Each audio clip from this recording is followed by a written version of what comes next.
Bienvenue dans cette seconde vidéo sur les acides et les bases. On va s'intéresser cette fois-ci aux acides faibles et aux bases faibles. Alors qu'est-ce qu'un acide faible? Contrairement à l'acide fort qui se dissociait entièrement dans l'eau, un acide faible ne va se dissocier que partiellement, c'est-à-dire qu'on plonge un acide AH dans de l'eau.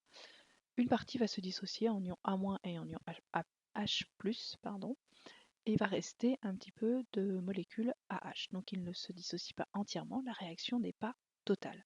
Si on dresse ce tableau d'avancement, on peut voir que la quantité d'acide au départ n'est pas égale à la quantité d'ions A- et d'ions H3O+ formés. On atteint un avancement final qui est différent de l'avancement maximal, jusqu'ici l'avancement maximal il serait égal à Na.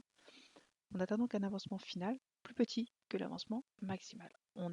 L'acide ne s'est pas dissocié complètement, il reste de l'acide et on a une partie qui s'est dissociée en base conjuguée et en ion H3O+.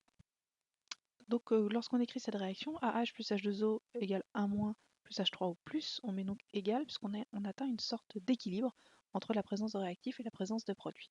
Tous les produits espérés n'ont pas été formés, tous les réactifs n'ont pas disparu, on a une présence des deux. Alors cet équilibre peut être déplacé selon si on rajoute des réactifs ou si on consomme des produits. Si par exemple je rajoute de l'acide AH, je vais déplacer l'équilibre de façon à venir former plus de H3O+. Si au contraire je consomme du H3O+, je vais également inciter la réaction à déplacer l'équilibre vers la formation de H3O+. Alors la constante d'acidité, c'est une constante qui est liée à la dissociation de l'acide. Elle est égale à la concentration des produits divisée par la concentration des réactifs. On ne s'intéresse pas à l'eau ici, puisque l'eau est toujours un excès. Donc la quantité d'ions H3O+ formée fois la quantité d'ions A- formée à l'état final, divisé par la quantité d'acide à l'état final. Donc la quantité d'ions H3O+ va être déterminée grâce au pH de la solution, pH égale moins log de H3O+. Les ions A- vont être déterminés grâce à l'avancement. On voit ici qu'on a la même quantité d'ions A- formés que d'ions H3O+. Si on connaît le pH et donc la quantité d'ions H3O+, on peut calculer la quantité d'ions A- formés. La quantité d'acide restant, pareil, va être déterminée grâce à l'avancement en fonction de la quantité d'ion H3O+ qui aura été formée. Donc cette constante, elle est typique de la réaction chimique, ce qu'on appelle la constante d'acidité. Cette constante d'acidité va donner ce qu'on appelle le pKa. Le pKa, c'est une constante qui dépend d'un couple acide-base précis et qui va nous permettre de savoir quel est l'équilibre qu'on va atteindre dans cette réaction chimique. Le pKa, on le calcule tout simplement en faisant moins log de Ka. Plus l'acide est considéré comme fort, plus le pKa est petit. Alors un diagramme de prédominance, c'est un diagramme sur lequel on précise quelle est l'espèce qui va prédominer devant une autre en fonction du pH. Si le pH est égal au pKa du couple acide-base, on a la même quantité d'acide que de sa base conjuguée. La concentration de AH en solution est égale à la concentration de A-.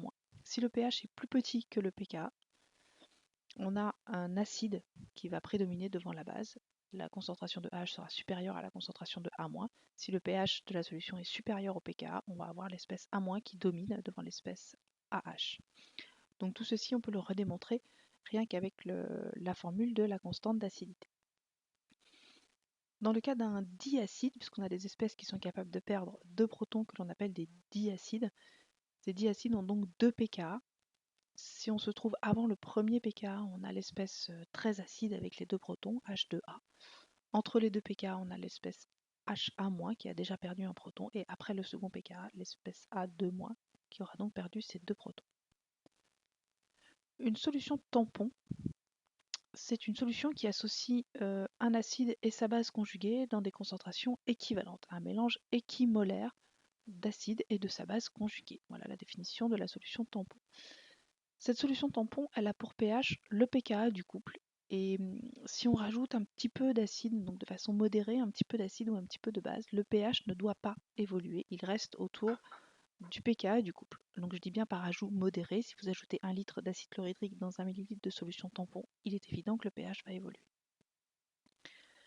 Une solution tampon, ça sert à étalonner un pH mètre, par exemple, puisque le pH, on connaît le pH et il a toujours la même valeur. Et ça sert également dans le corps humain, donc ça permet aux liquides biologiques de garder toujours le même pH pour rester en bonne santé.